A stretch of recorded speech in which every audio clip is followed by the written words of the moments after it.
रजेनि सिफुं बेयो जाबाय गांसे गोदान मेथाइ बिजाब। बे बिजाबनि लिरगिरिनि मुङानो जाबाय कुलेन बसुमतारी। थारैनो गांसे फरायनो गोनां गोदान मेथाइनि बिजाब। बेवहाय माखासे मेथाइफोर दं। बे बिजाबनि गिबि फोसावनाय 2023। मेथाइ लिरगिरि कुलेन बसुमतारी, फोसावगिरि रनजित कुमार बर'।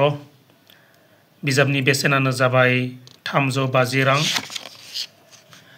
बे बिजाबाव थानाय मेथाइफोरखौ खनदों फारियै सुलिखा बसुमतारी, बिग्राय ब्रह्म, गौतम ब्रह्म, कुलेन बसुमतारी, निकिता बर', त्रिदिप बसुमतारी, नितामनि बर', निपन बसुमतारी, मोनसोम बर', उषाराणि ब्रह्म, जनालिमा बर', बितु नार्जारी,